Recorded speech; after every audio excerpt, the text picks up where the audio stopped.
então o Brasil já pode iniciar o plantio de soja, e o estado do Mato Grosso, essa data deveria ir até 3 de fevereiro, o final da janela do plantio de soja. Inicia agora indo até fevereiro. E foi mudada, né, para 31 de dezembro, a data limite para o plantio de soja por lá, por uma liminar pedida pelo Diretório Estadual do Partido dos Trabalhadores, sob a alegação que não há estudos que garantam que o intervalo não possa trazer riscos à cultura da soja. Mas esses dados são em cima de portarias do Ministério da Agricultura. O mapa, né, pela portaria 607, determina esse prazo até 3 de fevereiro. Então, por lá está, vamos dizer, armado o circo, né? Lembrando que o Mato Grosso ele é o maior produtor de soja do Brasil. Para vocês terem uma ideia, números de dados de safra, da safra 2021, o Brasil produziu 135,41 milhões de toneladas de soja e o estado do Mato Grosso foi responsável por 35,95 milhões de toneladas. Ô, Gustavo. Então, a preocupação... Oi. Gustavo, sabe que isso me chama muito a atenção, né? Eu não ia me meter hoje. Mas não tem jeito. Mas não tem, não dá. Não se aguentou. Não, mas daqui a pouco vão querer o quê? Daqui a pouco vão querer que o inverno vão ir lá vão pro STF para que ele determine que o inverno é em dezembro. Aqui no hemisfério sul do mundo. Por exemplo, agora já não pode ter frio em época da eleição, no dia da eleição, porque senão o povo não vai votar. Então, vai ser determinado. Não, mas é umas coisas assim. Quem é que entende de agricultura? Quem é que aplicou dinheiro e quem é que está lá correndo o risco de perder? De ganhar também, óbvio, faz parte, o mundo é assim. Mas quem é que está correndo o risco de perder ou de ganhar? Não são aqueles que estão, o agricultor... E não estou falando dos Gustavo da vida, que planta bastante, colhe bastante. Estou falando daquele que planta até para sobrevivência. Ah, não, você não pode plantar agora. Você não pode... Gustavo, isso não tem sentido. Isso foi contra a parte técnica do Ministério da Agricultura, que avalia questões sanitárias, avalia a questão da melhor janela para o plantio da soja. Então a gente não entende por que acontece fatos como esse, onde a política não deveria estar interferindo na questão técnica, porque a questão é técnica, não é política, né? O fechamento da janela, e tanto a abertura quanto o fechamento, está prevendo a melhor época de plantio e está prevendo que a gente não passe por problemas sanitários. Então está armado o circo por lá. Alguns dizem que é reflexo de algumas manifestações de sindicatos, associações, com relação a uma frase que foi colocada, que os produtores rurais seriam fascistas, né? Mas, enfim, também não sei se é exatamente isso, porque até para correr uma liminar dessa demora um pouquinho de tempo. Mas o fato é que o nosso maior produtor de soja, que não é só para o agronegócio, mas não é para os produtores, é para o Brasil, porque as exportações brasileiras estão lastreadas na soja, a geração de riqueza do Brasil está lastreada na soja. Então, você que não planta soja, você pode saber que isso está influenciando no teu caso. No nosso caso aqui, né, a gente, ainda a nossa janela está nos números normais, não sei se tem alguma ação querendo barrar isso, porque já teve ação querendo proibir o uso de glifosato, já teve ação querendo proibir o uso de plantio de organismos transgênicos. Então, a gente tem que ter muito cuidado, e aí vai sempre o cuidado de as pessoas estejam atentas aí o que vão fazer na época do voto, né? Porque nessa época está todo mundo pedindo, né? Depois, deixa o povo para lá. Mas não são coisas que quem tem que fazer são aqueles que trabalham, aqueles que realmente têm conhecimento, aqueles que pesquisam. Aí não. Aí vão fazer o quê? Não, vamos pegar lá, dizer que não, está errado. Daqui a pouco vão dizer que é errado plantar soja no Brasil. Pode ser, né? Pode ser, podem proibir isso aí, pode ser um reflexo do que acontece fora do pessoal que quer o Farms Here. Foi que pediu lá, Gustavo? Oi? Quem foi que fez o pedido lá? O Partido dos Trabalhadores, o PT, o Diretório estadual do Mato Grosso. Muito bem.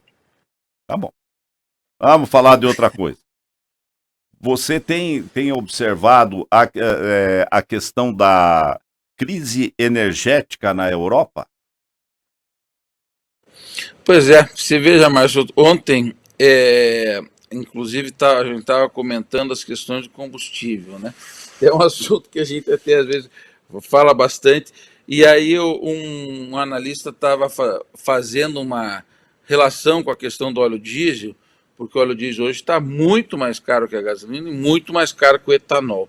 Né? E diz, olha, um dos grandes problemas do óleo diesel é que toda essa guerra é movida a diesel e que a Europa está pondo diesel para esquentar as estruturas de lá e não tem mais produto, né, para ser colocado no mundo. Não tem produto, oferta e demanda, não tem produto, falta demanda. Então, o que a gente vai vendo? Que o momento lá está num momento que é chave, né? Porque essa questão do bloqueio da Rússia, com a questão do gás, e o gás agora vai pegar, porque lá não conseguiram decretar ficar verão o ano inteiro, né? Então não deu certo, e agora vai esfriar e a coisa vai pegar. E eu acho que isso aí tende ou vamos dizer, dar um final nessa conversa, ou ficar aquelas guerras de vida inteira, né? Não vai ficar, não. Essa história de ficar a guerra de vida inteira não vai, não. Até porque só para falar um pouquinho, a Ucrânia ajudada com um pequeno empurrãozinho dos Estados Unidos, da Inglaterra, só a gente da Alemanha, né? Só assim, uns camaradas que não sabem como é que faz, né? Aí, o que aconteceu? Tem locais que eles já recuperaram tudo, eles já estão falando em recuperar a Crimeia, que pegaram lá numa guerra em 2014. Uma guerra que nem apareceu muito. Eles foram lá, os russos foram lá e pegaram. Usaram uma desculpa. Mas, de qualquer maneira, voltando a falar da questão, principalmente da Alemanha, e eu quero. Daí você vai, mas por que você vem falar de Alemanha aqui num programa de agronegócio aqui no Brasil? É muito simples. É aquilo que o Gustavo diz. Eles gostam muito de falar para o Brasil. Ó, Brasil, você não pode desmatar, você não tem que cuidar, tem que. Olha como é que eles fazem lá. Para você ter uma ideia, para eles voltarem a ter a bendita da energia que eles merecem. Claro que merecem. Aqui não sou contra, eles merecem. Mas sabe o que o governo de lá faz? Energia a carvão. Sim. Daí entrou lá os caras, não, porque a energia atômica não pode. A energia atômica, gostem ou não, era energia verde. Impressionante, mas é verdade.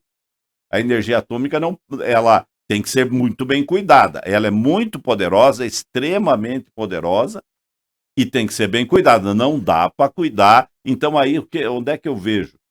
Que os governos lá como cá têm a mesma competência. E aí o que acontece? Eles estão lá agora, entrou o pessoal do Partido Verde, lá da Alemanha, não estou falando aqui, estou falando da Alemanha, fizeram um movimento lá para pegar e acabar com as usinas de energia nuclear, as nucleares. Inclusive tinha esse ano mais 3 plantas nucleares para serem desligadas. É uma energia muito, a energia em si, ela é barata. Ela não é uma energia cara.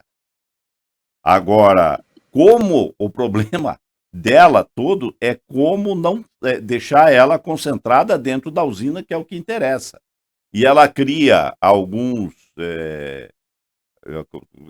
ela cria lixo nuclear lixo atômico. E isso é um problema. Então tem que ser muito bem cuidada. Mas, de qualquer maneira, agora já anunciaram que não vão que não vão mais desligar esse ano. Mas claro, eles não têm energia. Por quê? Porque fizeram aquela coisa.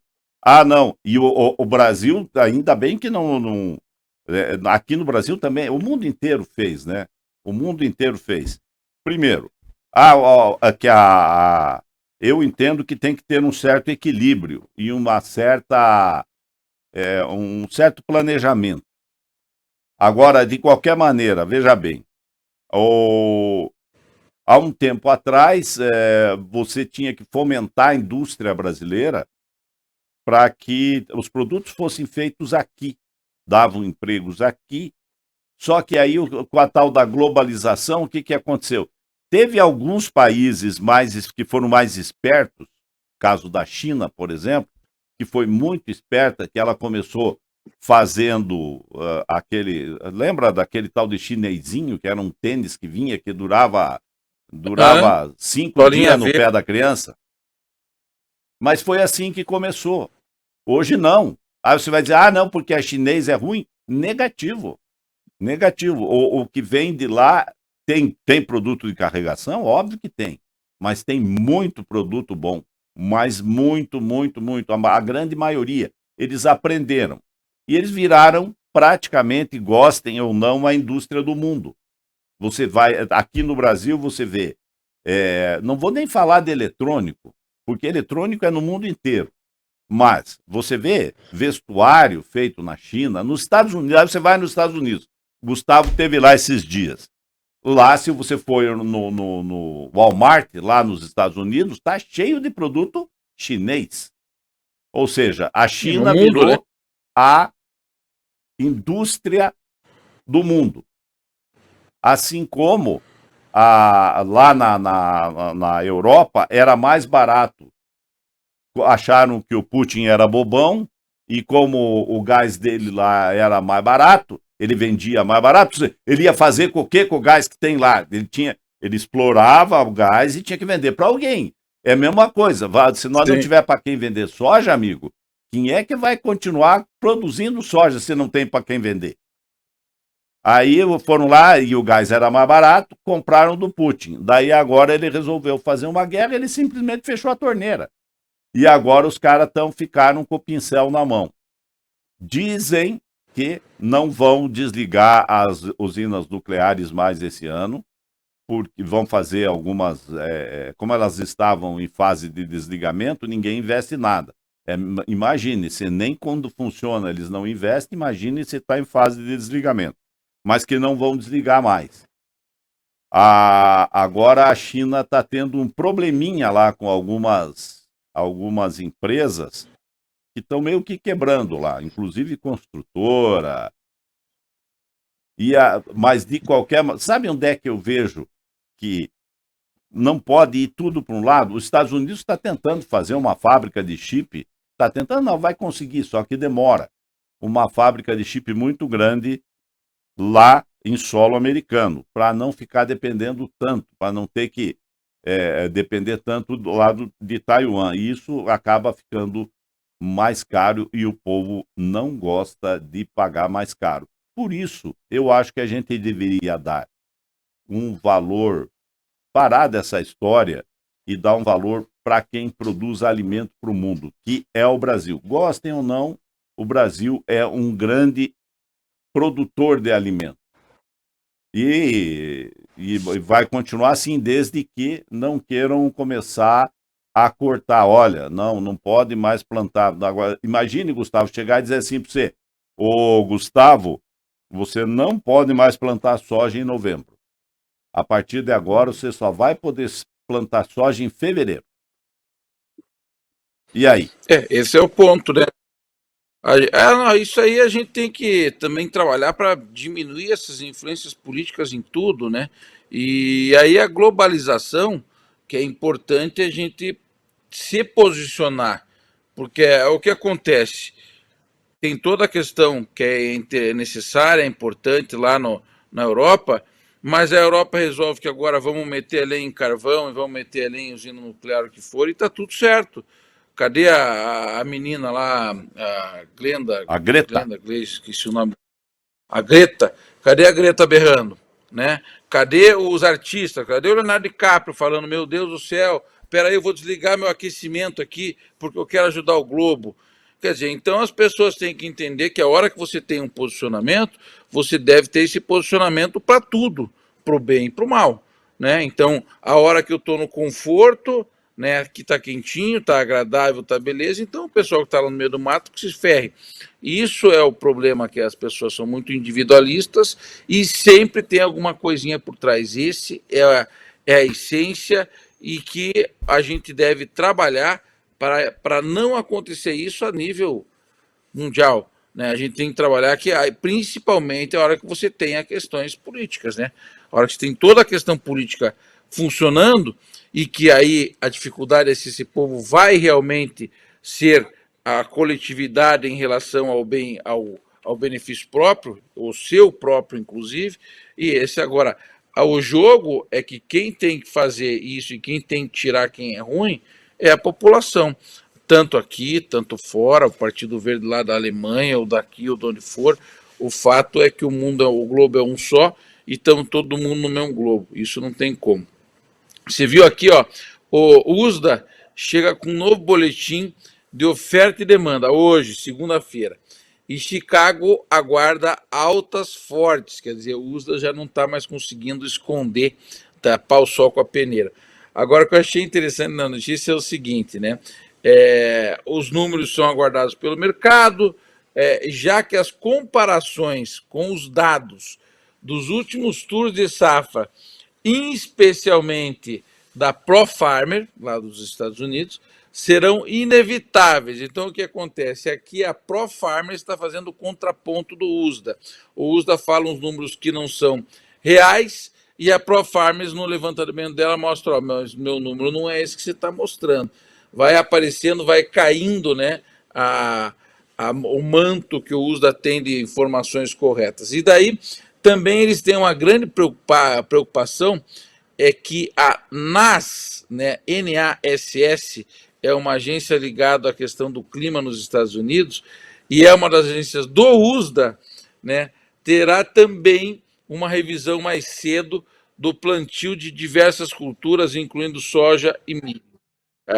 Alerta o analista líder de grãos do portal DTN, de Progressive Farmer, o Todd Hoodman.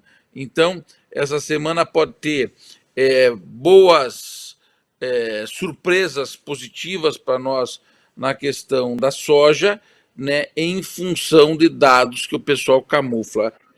Isso aí a gente tem que ter realmente sempre uma análise crítica, né, e na análise crítica a gente tem que estar atento do que de fato como as coisas devem funcionar. O USDA já vem há muito tempo não sendo mais uma fonte de informações, e sim uma fonte de dados distorcidos, e esses dados distorcidos chega um momento que cai, e vai cair o USDA lá com suas informações fakes, vamos por assim dizer, né? Uma informação rapidinha aqui, que eu acho que é bastante importante, porque Ponta Grossa vai abrir no mês de outubro a licitação para pavimentar a estrada do Alagados. É bem isso mesmo. É engraçado, até parece que nós combinamos, mas não combinamos, não. Não, né? Não.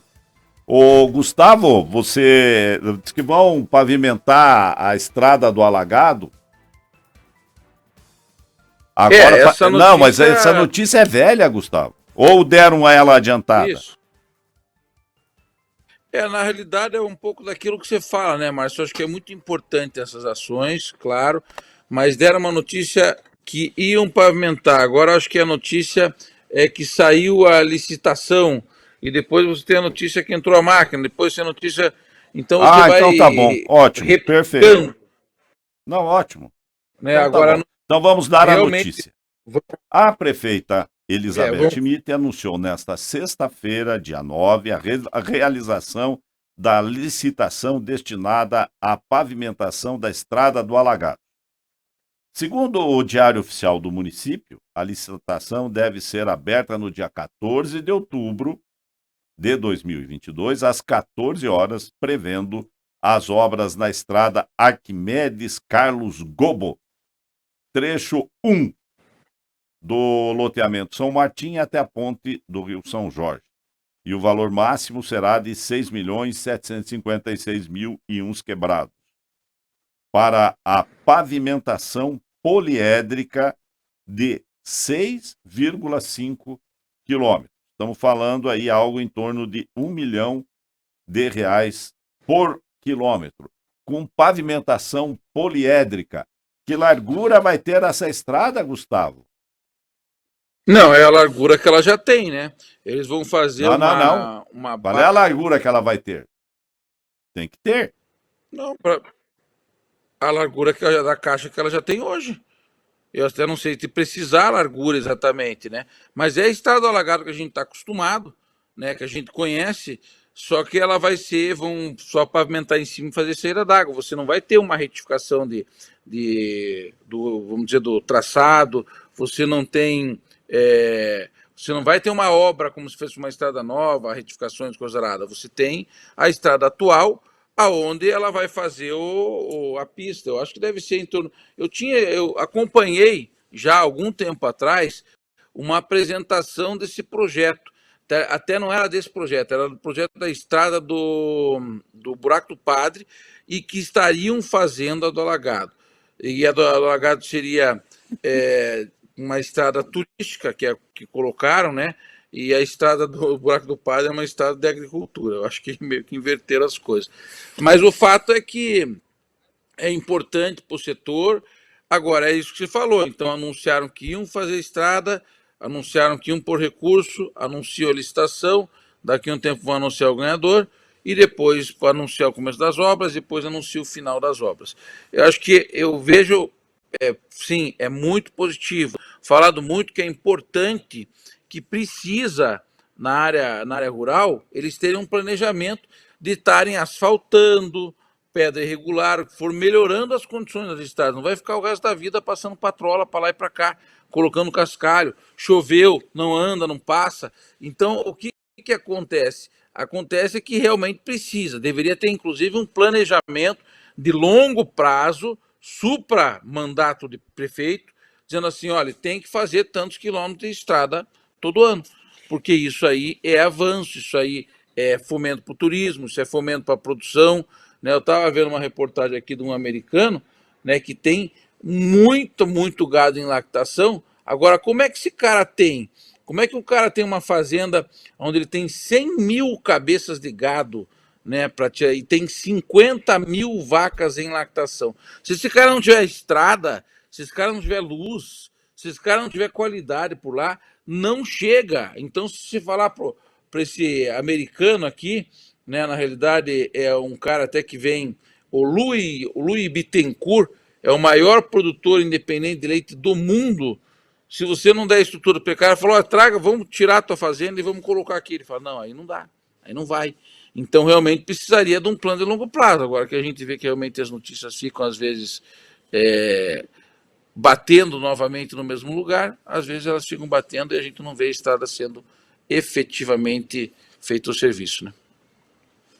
Eu fiz uma pergunta pelo seguinte, já que precisa, que estão falando que é uma estrada turística, ela não é uma estrada turística, ponto. Não. Ela é uma estrada que vai ajudar na escoação, no escoamento da safra daquela região que é muito produtiva. Isso. E não é só de soja. Ela também vai vir ao turismo, óbvio. Vai ajudar o turismo? Vai. Mas ela não é uma estrada turística. Simples assim. Então, é muito importante a largura que essa estrada vai ter para saber se vai passar 2 caminhões, um indo e voltando.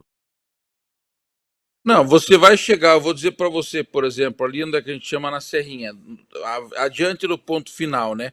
Porque até o ponto final, que é o ponto São Jorge, a estrada é larga, ela tem um afunilamento ali um pouquinho depois da que a gente fala do Capão do Meio, afunila um pouco, mas depois da ponte do São Jorge, quando começa a Serrinha, ali não passa...